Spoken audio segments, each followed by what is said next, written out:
I remember the day it all started, Tuesday. But not just any Tuesday. A sticky, melty, triple scoop kind of Tuesday, the kind that makes air conditioners cry and office chairs smell like regret.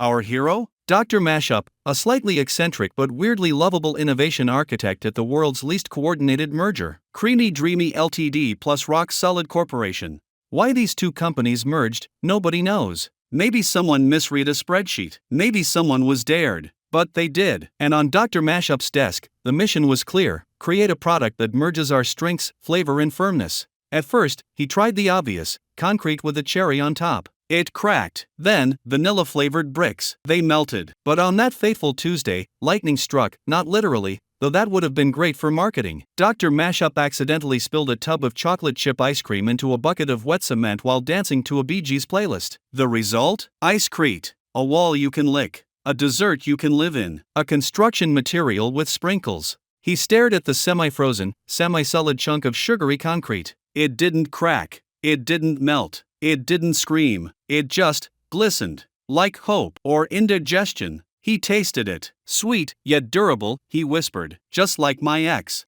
The next day, the marketing team launched the first product, Bite Brick, the world's first edible wall panel. Tagline: delicious. Demolishable. Digestive issues not included. Sales exploded. Kids built playhouses and ate them overnight. Construction workers licked scaffolding on lunch breaks. Dentists wept. Of course, there were complications. One intern mistook an actual concrete block for ice-crete and lost 3 teeth. A woman tried to remodel her bathroom using mint chip tiles and ended up flooding her basement with fudge. But hey, innovation has a price. And so began the legend of ice-crete, and the company that dared to combine dessert with durability.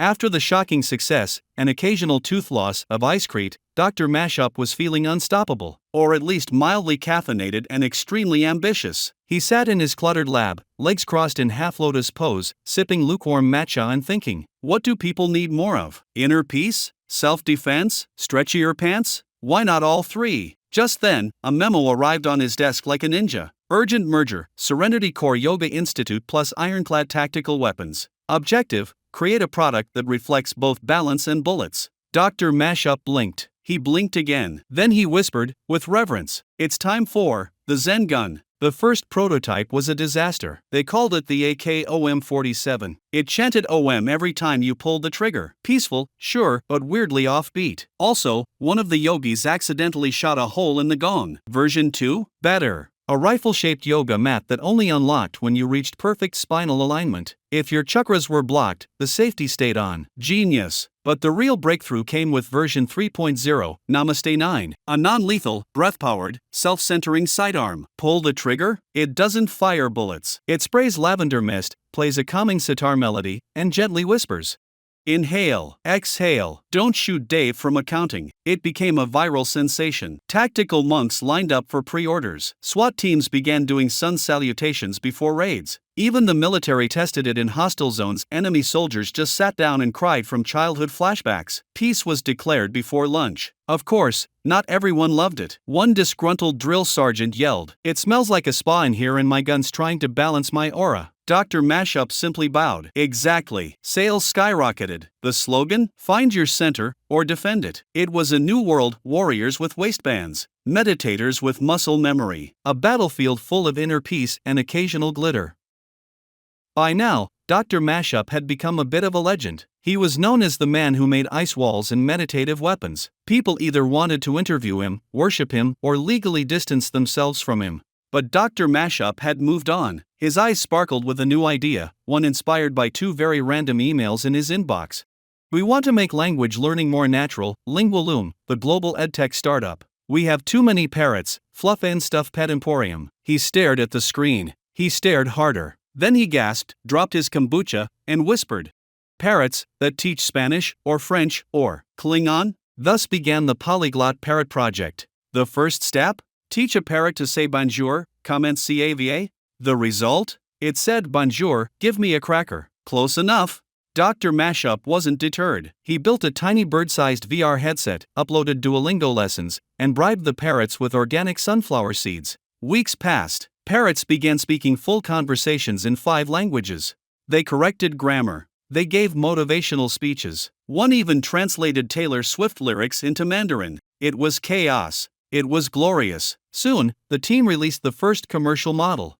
LinguaFeather, your new bilingual bestie. Parents bought them instead of tutors. Tourists took them on vacation. And one guy used his parrot to break up with his girlfriend in Italian, just to sound more poetic. Of course, there were issues. One parrot joined an underground debate club. Another got into a political argument with a cat. A third flew into a courtroom and shouted objection. In German. But overall, a massive success. Slogan: why learn a language when your pet can insult you in it? Dr. Mashup watched it all from his rooftop garden, where a multilingual cockatoo perched on his shoulder and whispered, "You're a genius, bro."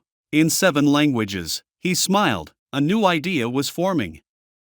By now, Dr. Mashup's life resembled a bizarre TED Talk crossed with a pizza-fueled fever dream. After teaching parrots 5 languages and building meditation weapons, you'd think he'd slow down. But no, he had one more brilliant merger simmering in his brain. 2 sticky notes on his wall were the spark. Big lug movers, heavy lifting, no back pain guaranteed. Papa Mozzarella's, home of the triple cheese surprise crust. He blinked. He sipped his triple shot espresso. He whispered to himself, "Why move house on an empty stomach?" And so, Mozzamove was born. A moving company where every truck delivers both furniture and fresh pizza.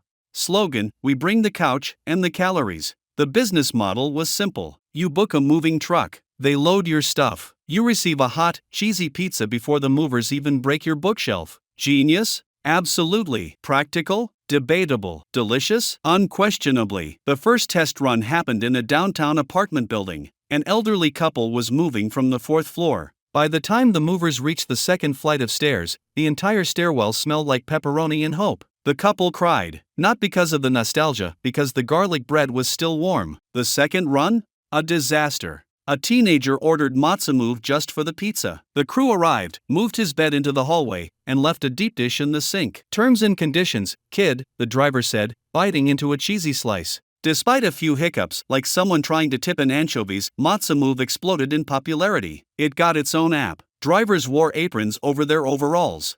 One customer proposed to her boyfriend over a stuffed crust sectional delivery. Even Netflix bought the rights to a miniseries. Love, Loss, and Lasagna in a Moving Van.